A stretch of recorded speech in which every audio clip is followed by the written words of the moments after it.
Hello, I'm Merve, and I work at the emoji company, Hugging Face, and it's a platform for everyone who wants to build with open source machine learning models. As of now, there is more than 2.1 million models of all libraries and tasks. So it's not only like LLMs or it's not only computer vision, but everything.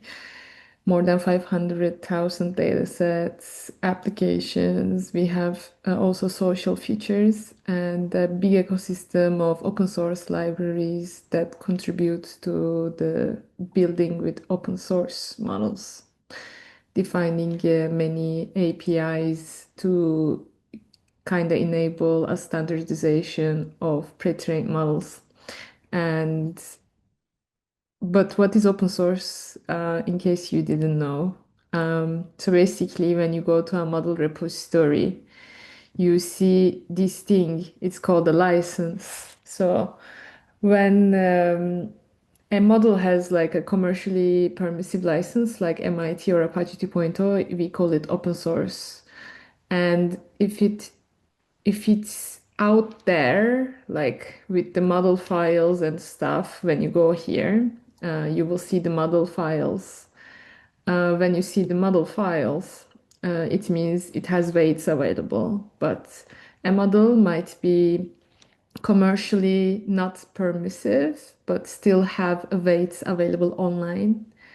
That's called an open model rather than open source model. So open source is when you have a commercially permissive license, no matter what, like regardless of the conditions. And this is a model repository at typical model repository at Hugging Face, in case you didn't know. Like it has files, it has a model card. In this model card, you can see how to use the model, what is the training data, and so on. And you can also join a discussion in the community tab. And why does open source matter? It's a good question. So, first of all, you get absolute control over the model itself. So model doesn't really change without you knowing because you are the one who is serving the model and you have access to the model. And you can get cost, like when you have it on a managed deployment and you do batch inferences, you can get a ton of cost reduction in multipliers compared to a closed sourced API provider. And you can further customize, shrink models depending on your needs. If your use case is very easy, you can use the quantized model, for instance, or you can fine tune a model, which I will show today. So this talk is about both document AI, but also how to build with document models, um, open models, especially. And it's absolutely guaranteed privacy for the end user. Basically, like if you have this application that is on device, it doesn't go to someone else's server or your server either. So it's guaranteed privacy for end user. And if you want to use it locally, technically it's also guaranteed privacy for you. So that's why open source matters. And there used to be an argument where people would say like, oh, open source is not as good as the closed source. It's not the case. Like this is MMLU and these are LLMs. But since many OCR models today depend on VLMs, which depend on LLMs most of the time, this also sort of extrapolates to VLMs, and this amazing graph was made by Maxime Labon, and that's why I wanted to include it. Although this benchmark is pretty much saturated as of now, and it will be replaced at some point. As you can see, like Kimi is almost same as GPT-5. And also there was a new Kimi release today if you would feel like checking out. And that one is actually surpassing the closed models, which is huge in my opinion. That's a Kimi K2 thinking, I think. And coming to document AI, so basically I'm currently writing a book about vision language models with O'Reilly. And in my book, I have written the chapter about document AI on my own because I have amazing co-authors. But this chapter belonged to me, and I was like, okay, how am I going to divide this chapter? So, coming from a old old machine learning background, I divided it into two tasks. So first is extractive, and the latter is generative. And how does it work? So extractive is think like, for instance, back in the day there was the BERT model, right? And we used to use BERT, and we still use BERT actually for text classification, question answering, but that is extractive. So basically, like you have a paragraph and you have a question, and you extract the exact word that you need from the paragraph without generating anything, because the model basically indicates these tokens have your answer type of thing. So it's pretty much the same for the document as well, which I will show. And the latter is generative, which is many modern pipelines are pretty much generative.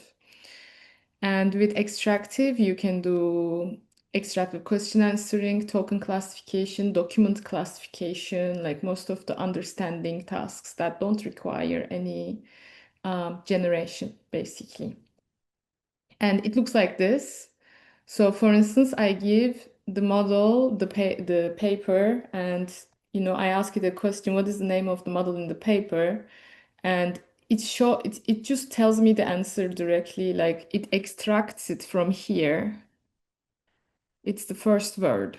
So start and end indicate to the positions, and the score is the confidence score assigned by the model. And the first example model for this I would like to tell you is LayoutLM. Like this is a very old model. Like the latest version of the LayoutLM is LayoutLM v3, and it came out in 2023 too, sorry. So it's a very old model, and you might not have heard of it, but it might be useful to you if you have cases where you need to do stuff like document classification, and you really don't need to use a generative model.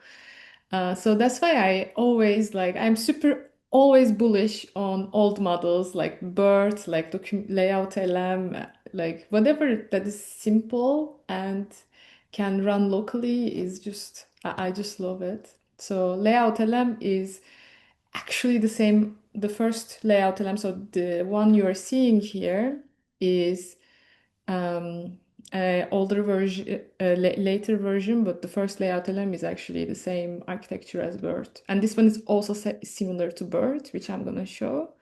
But basically, this model takes two things. Like this is the latest version of layout LM. It takes two things. So basically, you have the document image patches, and then you pass them to a projection, and then it is projected to the same space as the text is, and then you parse this document as well, and you pass the text, like you pass it to transformers implementation, for instance, passes it to Tesseract, and you have text, and so you pass both the text and the image patches, and then you can solve whatever problem at hand, which I'm gonna show.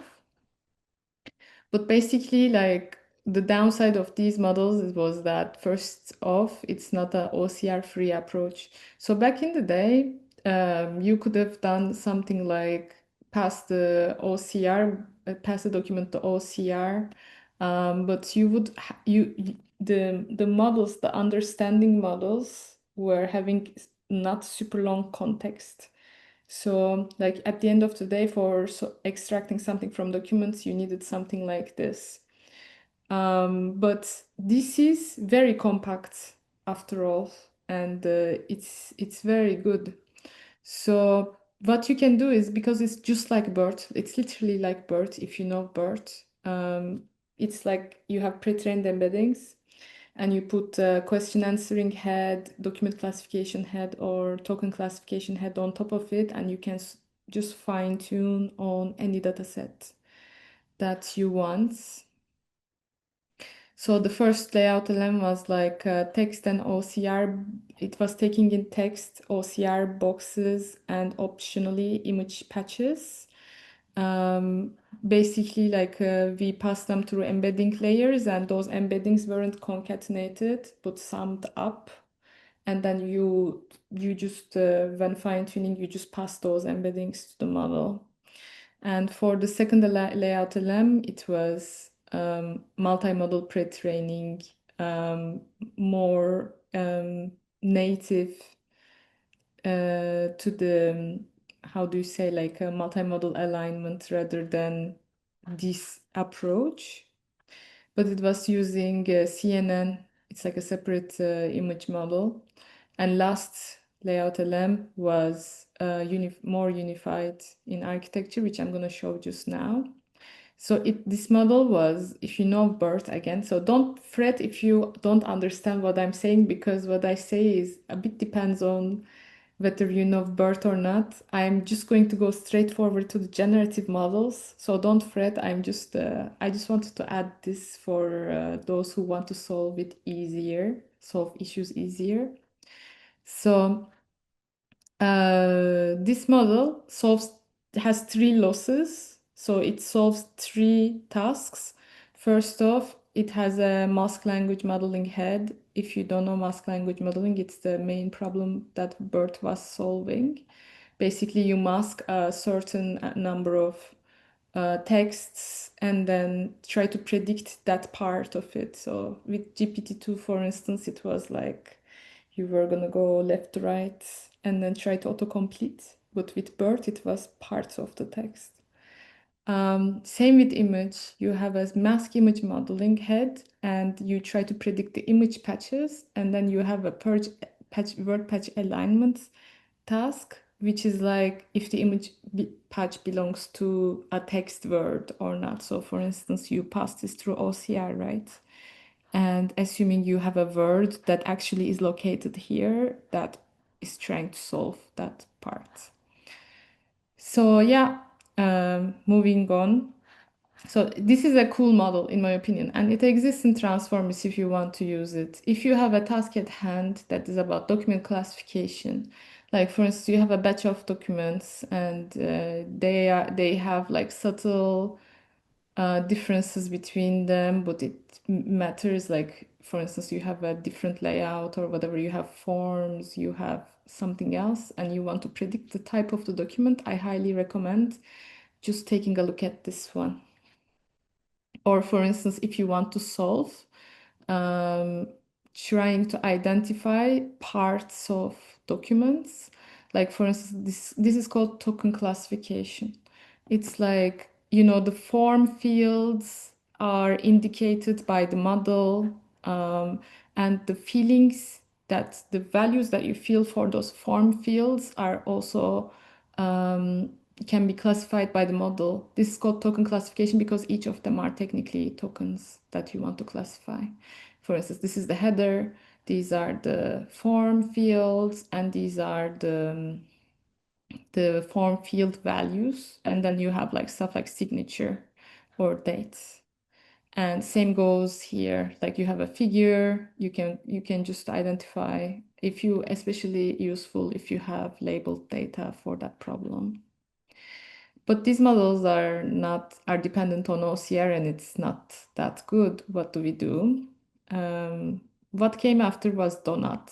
I think this model was quite revolutionary. And if you know, I'm sorry that to refer to NLP, but this is almost like T5 for documents. So basically what T5 does is that it's like the first encoder decoder model introduced by Google that was taking stuff like summarize this content, question and answer this question, what does it do, blah, blah, and with a paragraph or whatever. And based on these initial instructions, like for documents is classification, visual question answering, parsing and stuff, the model switches the task internally. And this is something that is still used, by the way. Like for instance, DeepSECO OCR model also still takes conditioning. This is called a conditioning prompt.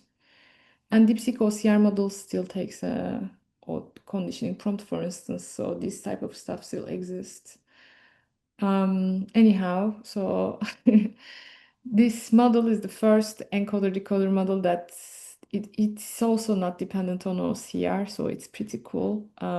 Depending on the task prompt, it answers the question and then converts it to JSON, so it's easy for you to process it. I loved this model back in the day. But coming to the modern OCR, modern document models, so when we come to the generative document AI, you can solve a ton of problems.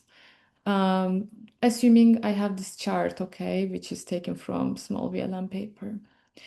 I can ask the model to do anything about this chart. I could tell it to write the matplotlib code for generating this chart.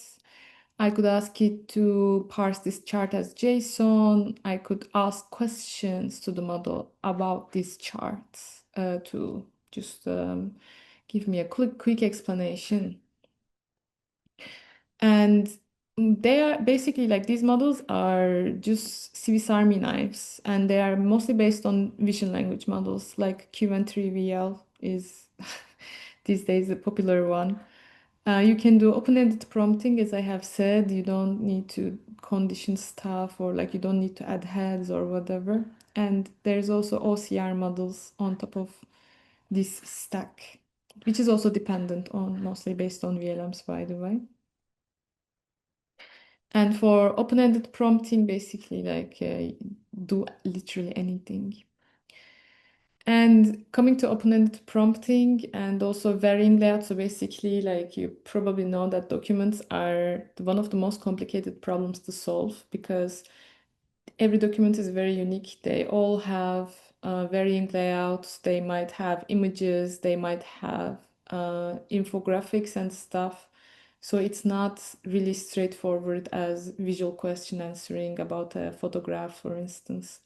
And you need also fine-grained, you have issues with resolution, fine-grained understanding and stuff.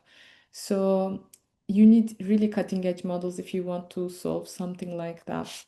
So what you can do is you can ask questions, you can parse documents, which is about like, you can ask it to do OCR, or you can ask it to detect like a part of the document. You can indicate where you are interested in, and you can do anything else.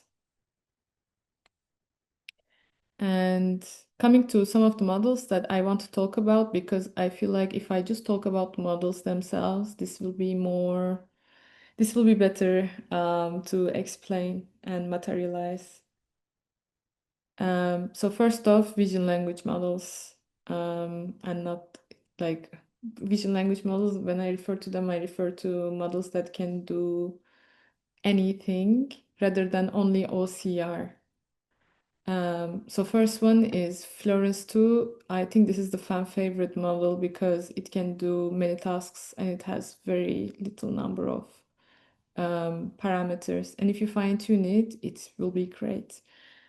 I actually have, like, in the end of this walkthrough, I'm going to give you my GitHub repository full of fine-tuning tutorials, so you can just dive in to fine-tuning Florence 2. I think I had it for document question answering.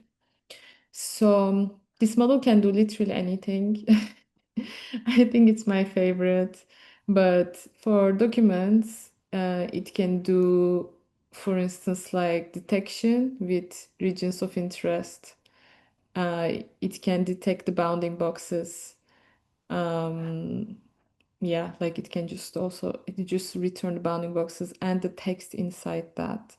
For this task, by the way, I also have another notebook for another model, which I will just come to, but like just remember there's a task that exists like where you can just detect bounding boxes with texts inside. So like this is one of my favorite models and it exists in transformers. We recently added it and you can go like you can type Florence 2 community dash Florence too because they couldn't move it under Microsoft's namespace, but those checkpoints belong to transformers checkpoints, which you can use with transformers, and not the ones in the Microsoft namespace because those ones are custom implementation. It's hard to fine-tune them, it's hard to use them, they are not maintained by us. So make sure to go to the right repository, please. Another model is Granite DocLing. So basically, IBM we have been collaborating with IBM for a long time. Initially, we have released something called Small DocLing. You might have heard of it. It's like open version of DocLing, but it's very small, so it runs anywhere. It's even like on my Mac that cannot run anything. It's very fast. It's insane. And it has an IDFX architecture. Like if you don't know IDFX, it's an old vision language model basically, but it uses Granite models of IBM and for the text part. And basically this model can first of do anything. You can also do question answering and stuff like that with this model. It's super dedicated to the documents, and this model converts, when you ask it, it converts a document to doc tags, which is a format that IBM has come up with, which I'm gonna show. It can recognize anything, and it's only 258 million parameters. But it's best to fine-tune this model if you want to use it, just saying.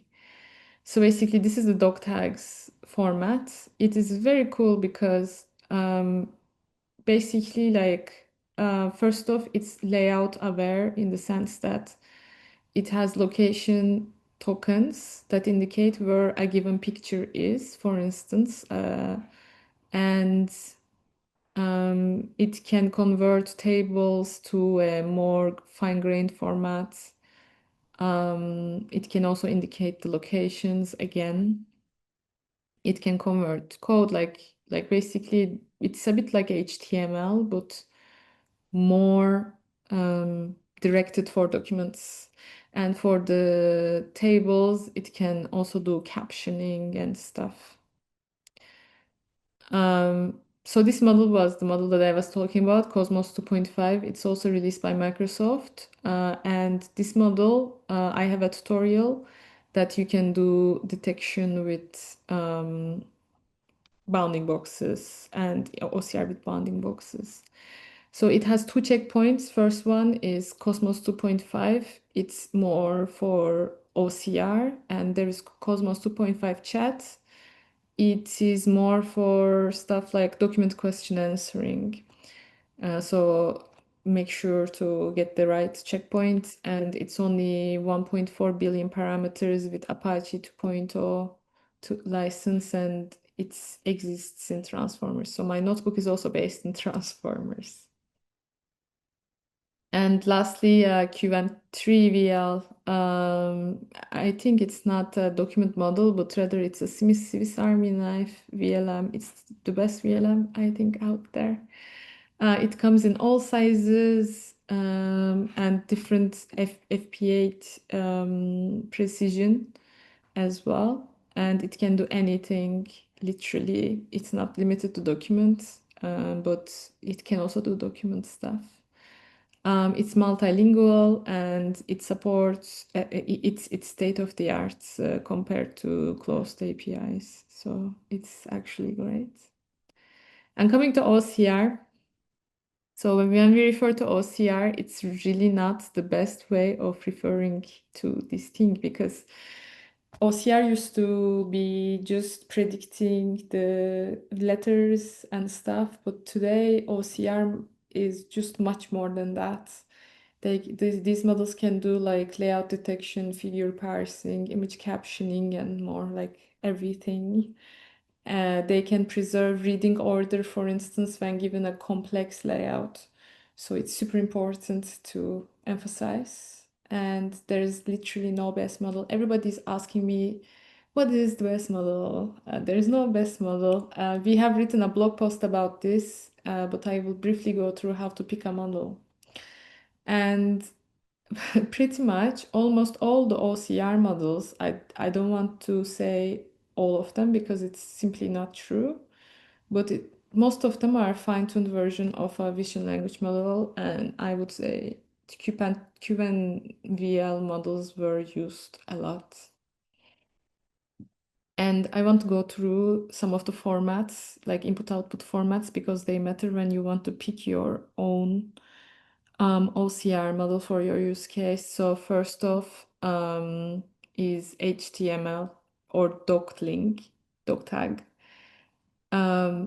So for instance, given these charts, you can parse it into HTML and then you can convert it to a human readable format.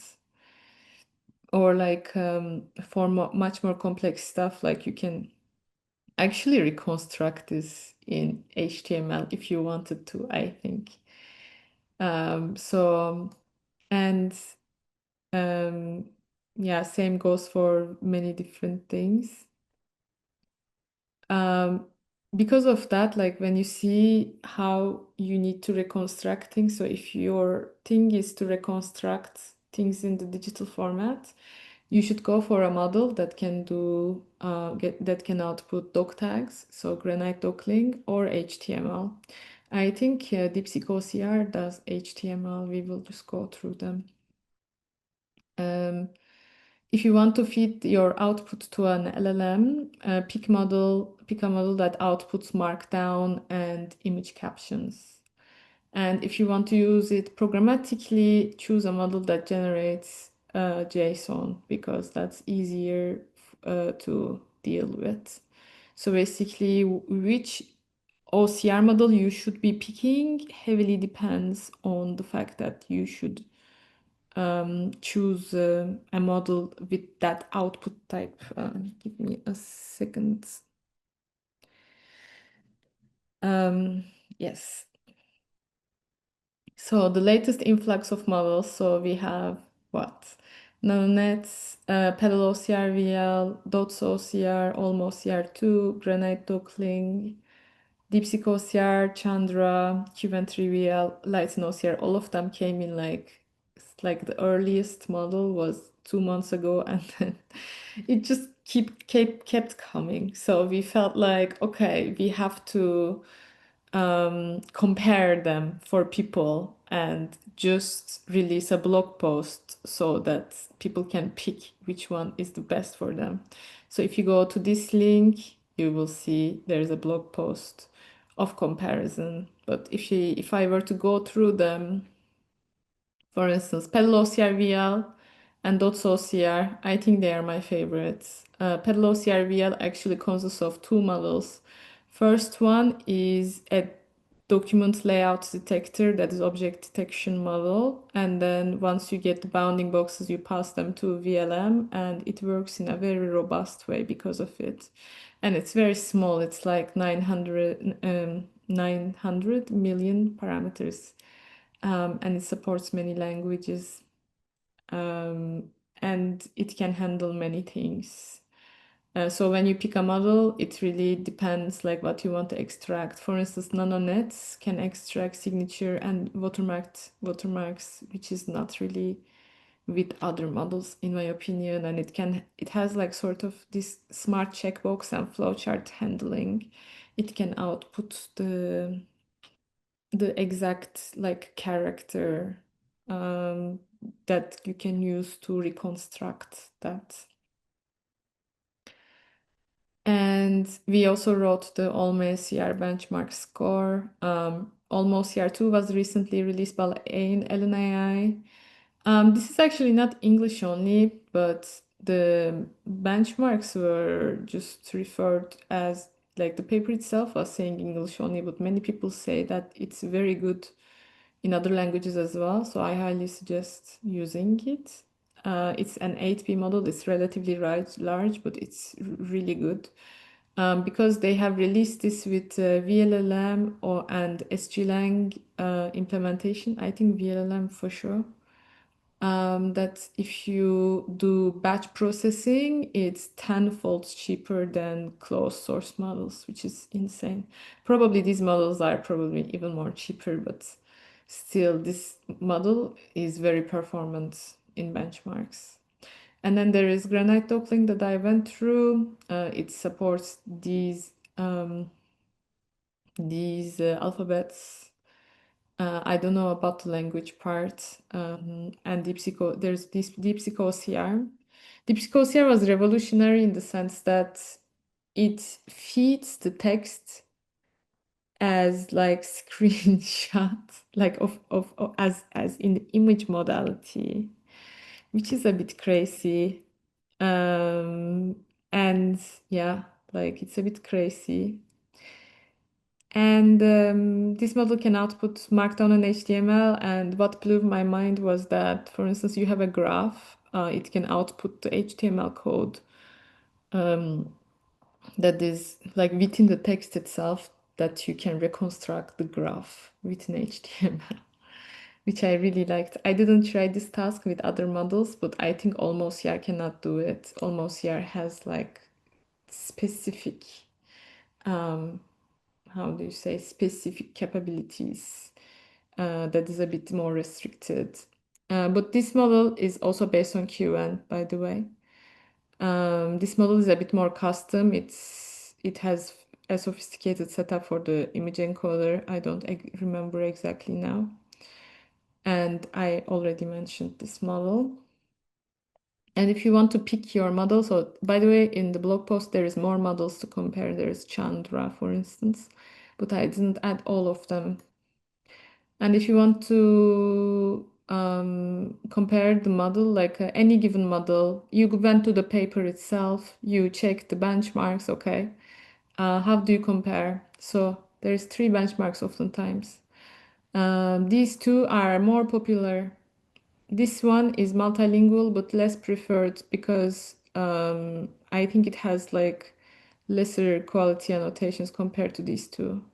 This one in particular, almost CR bench, is very, very interesting because it treats every single component as a unit test in the sense that if it evaluates tables, it has like different way of evaluating tables. So it's very cool. And this one is also very popular and it covers a lot of document types and it has a mix of human and pseudo annotations. Meanwhile, I think this one it uses annotations done by closed source models. But these two are English only. I think this one is English and Chinese. I'm not sure, but this one is multilingual. Coming to visual document retrievers.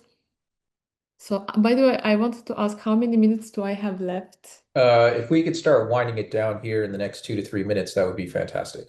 Okay, great. I will not be able to come to have to, I will show you briefly the libraries, but let me wrap up a little. So most of the time people have this classical document um, retrieval augmented generation pipeline. They parse the papers and then they pass the parse model, a parse paper to a retrieval model, get the text and feed to LLM. But in the meantime, you actually lose information. So instead, there is a concept called visual document retrievers, which lets you stay within the image modality. So assume you have stack of documents, okay? You can pass this document with a text query to a visual document retriever model, and it returns the PDF itself, like the page number that is most relevant thing in that stack of documents. And then you can pass this to a VLM, like PDF itself, with the text query, like as via Qwen-3VL, for instance, and get the generated answer instead of rendering stuff because you lose information in the meantime. This is more robust and easier to maintain. Although I would argue, like compared to this pipeline, it might be a bit less memory efficient, but this is in my opinion, the best way to do it. And there's two type of models that you can use. First one is the single vector models. So these are dual encoder models like CLIP, if you remember CLIP. Um, And basically the thing is they get single embedding per page and single embedding per query, and then they compare those embeddings per similarity, and voila, you get the scores. Like you compare every page to your text query and get the most relevant pages. And some of the examples is OmniEmbed, Modern VBERT, or DSC model is a good example. And there is multi-vector models as well, where you have, for instance, you have a document, you get the image patches from that document, okay? And then you have a text query, you tokenize it, and then you compare every image token to every text token, and then average the whole thing, and then get the best, like get the most relevant one, which is because you have so many embeddings per token, like it's the reason why it's called multi-vector, okay? So many embeddings you have to store. It's a bit more memory hungry, but it's actually the state-of-the-art approach to do this. And there is most popular models are called Qwen 2.5 VL, Gina embeddings V4, Colembed. If you actually go to Hugging Face and Google Vidore and go to the spaces and Google Vidore, you will see there's a hosted benchmark leaderboard that you can check. This is the benchmark for visual document retrieval, and the best model as of now is actually released last week by NVIDIA. Its score is 63.5. It's the best model as of now. So go check it out. And lastly, two things before wrapping up. I will pass these. Normally, this is a longer talk, but let me pass. So if you want to fine-tune stuff, you either use TRL, our fine-tuning library, or transformers. I have notebooks for both of them in my repository. And transformers is the way to go if you want to use these models, because all of them are defined within transformers. So you don't have to just search through the GitHub repository on how to run models, okay? It is as easy as this. Let me move. And I want to show you. So this is my repository with full of fine-tuning tutorials or inference, or the RAG pipeline I have shown you is here. If you want to learn about VLMs, 2 years ago, I think when the VLMs first boomed, we have written a very long blog post. And on top of this blog post, there is also a link to another blog where the updated 2025 update to this blog post exists. And this is the link to the open OCR models that I have just talked about, the blog. And I also have a book with O'Reilly called Vision Language Models. So if you have currently O'Reilly subscription, for instance, you can just go read or get a free trial. Document AI chapter will be shipped soon on O'Reilly, so you can check that out. I talked about everything that I talked about here over there. And there's, of course, more things in that book. But that book is currently not published. It's just, there's something called early release, where we just keep writing and shipping the chapters, and then they publish the chapters on their website. And they are unedited, so they don't look that pretty, but it will be published next year. So in case if you're interested, you can check it out starting today.